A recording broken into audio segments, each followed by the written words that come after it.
अस्सलामुअलैकुम नाज़रीन, MR news headlines में एक बार फिर आपको खुशामदीद कहते चले। मैं हूँ कंजा असलम और मैं हूं मोहम्मद इब्रार। सबसे पहले न्यूज़ हेडलाइंस। ईरान एयर की जानिब से पाकिस्तान के लिए माहाना परवाज़ों में इजाफा कर दिया गया और अब हर माह तेहरान और मशहद के लिए 12 परवाज़ें उड़ान भरेंगी।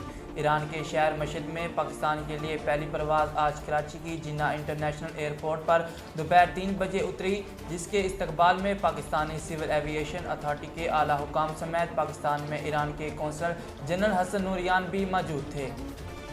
मशहद से पहले फ़्लाइट कराची इंटरनेशनल एयरपोर्ट पहुंचने पर छोटी सी तकरीब मुनक्किद की गई, जिसमें ईरानी कौंसल जनरल ने सिविल एविएशन हुकाम के साथ मिलकर केक काटा। फ्रांस में गुज़िश्ता 24 घंटों के दौरान 2,70,000 अफराद कोरोना से मुतासिर हो गए।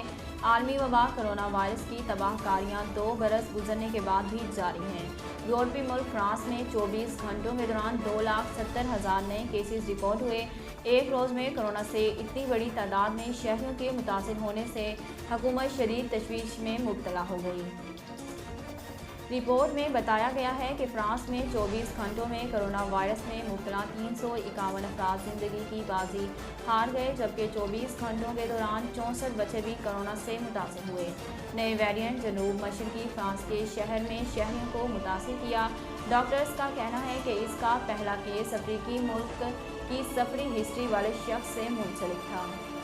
लाड़काना सजावल जोंजियों के करीब बारात लेकर जाने वाली ट्रैक्टर तेज़ रफ्तारी के बायस तालाब में गिर गई, जिसमें 4 बच्चों और खातून समेत 5 अफराद जहाँ भाग और 10 जख्मी हो गए। तफसीलात के मुताबिक लाड़काना में सजावल जोनीजो के नवाई गांव और अहमद जतोई के रिहायशी मर्दों, खवातीन और बच्चे ट्रैक्टर पर सवार बारात में शामिल होकर गाँव टलन जुताई जा रहे थे कि तेज़ रफ्तारी के बाद ट्रैक्टर काबू से निकल गया और उलटकर मछली के तालाब में गिर गया।